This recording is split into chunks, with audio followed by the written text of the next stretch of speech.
Hello guys! Kakain tayo, naputol yung aking kwento. May tumawag yung anak ng alaga kong matanda. Yan tuloy, mag-umpisa ako sa umpisa. Di ba naman, wala pa naman edit-edit tong aking video eh. Ayan, pakita ko uli yung aking pagkain. Mukbang guys, mukbang. Kita nyo yan? Yan ang pagkain, no? Yan, rice and fish. Tapos ito yung yan guys. Hindi ko alam ano to. Ang pangalan nito. Kita nyo. Tapos ito. Yan guys. Hulaan nyo na lang. Yan yung aking pagkain. Yung aking pagkain dito, hapunan namin ng alaga ko. Ayun, kakain tayo, samahan niyo akong kumain. Pagpasensyahan niyo na yung aking mga video guys ha. Kasi hanggang magre-record lang talaga ang alam ko, mag-record tapos i-post. Hindi ako marunong pa mag-edit-edit kasi yung cellphone ko na ginagamit ko, tong cellphone ko na to na ginagamit ko, sira na to eh. Isang video lang itong marirecord dito, tapos hindi pa abot ng 15 minutes kasi ayaw ma-post pag 15 minutes ganun. Ayun, habang kain tayo, hindi ko ito maubos gamit. Hindi ko pwede magpakabusog sa gabi.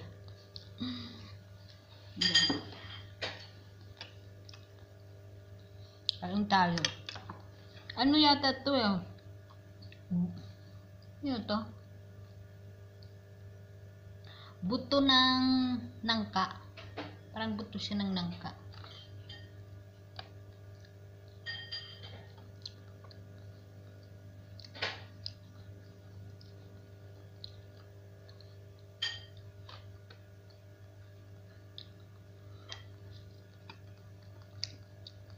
Hindi ko malasahan kung buto ng bangka.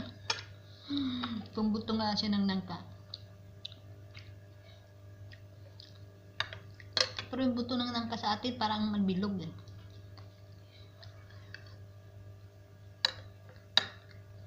Dati hindi ko to kinakain.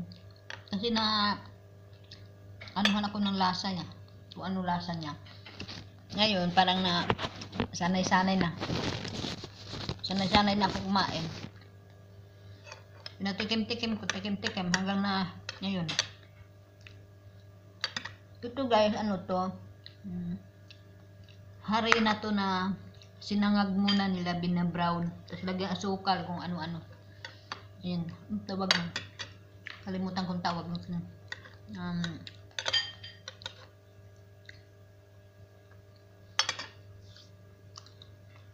Na yung prutas ko, binalatan ko. Tapos hindi ko naman nakain. Iba din, matabang siya na may pagkaasim. Iba yung lasa.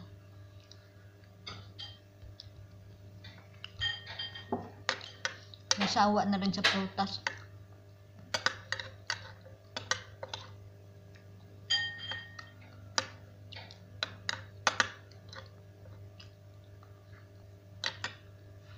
Guys, sa mga habang kumakain ako dyan at nanonood kayo, pindutin nyo na yung aking bell button dyan, notification bell button, para masubaybayan nyo yung aking video na nagdula-dula lang ko dire. Naglalaro lang ako dito sa ano, para mawala yung inip. Kasi mag-isa lang talaga ako dito. Dalawa kami ng alaga ko dito. Di ko naman lagi nakakaharutan yung alaga ko kasi matanda na yan.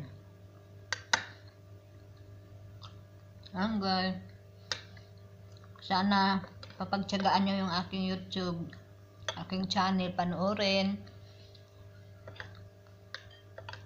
Hindi kayo magsasawa. Saka baka din may gana kayong i-share din. Share nyo na rin. Kasi guys, ang bala ko kasi dito, habang nandito pa ako, ito lang muna dito sa kung ano yung trabaho ko dito. Pero pag makauwi ako ng Pinas, mag-a-adventure din ako doon sa probinsya namin. Doon ako magba-vlog doon sa Manila. Mga simpleng mga ano lang. Tsaka pinaka number 1 ko talagang content dito guys, yung pagtulong ko sa kapwa, mga nangangailangan. Soon, kung pala rin, tayo ay marami ng subscribers. Sana all. Maraming subscriber.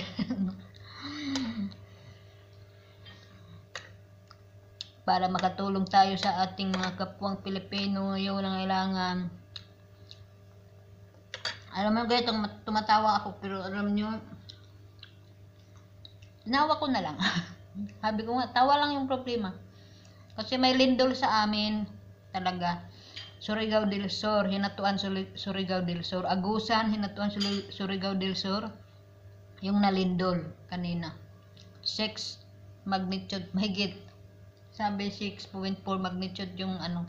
Grabe yung mga damage. Kung siguro sa Manila yung lindol na yon, baka maraming building na ano. Kaso probinsya, ang nakakatakot kasi doon yung dagat. Kasi dagat kami, malapit kami sa dagat. Gilid lang yung bayan namin. Andoon kasi ngayon lindol guys. Kaya yung mga tao doon ngayon, pamilya ko, hindi natutulog. Nag-aabang baka yung tubig lalaki. Kasi yung hula ni Baldwin, parang nagkatotoo na eh. Mga lahat na nanghahula ni Baldwin, nagkakatotoo. Kaya nakakatakot. Wag naman. Kasi dagat kami tapos bundok yung mga iba doon, mga bundok. Wala, naubos ko guys. Himala, nakain ko nito marami. Daldal, di ba? Gumagana akong kain pag magdaldal ako. Hindi ko kasi napapansin na ubos ko. Yung legpet ko na. Ito yung aking kakain. Itong brown. Masarap to eh. Harinan, ginawang lugaw-lugaw. Ang pangalan nito, kalimutan ko. Ang gaya. Hello, hello. Huwag nyo akong kalimutan, guys. Manood naman kayo at saka mag-subscribe naman kayo sa aking channel. Simple lang muna ito.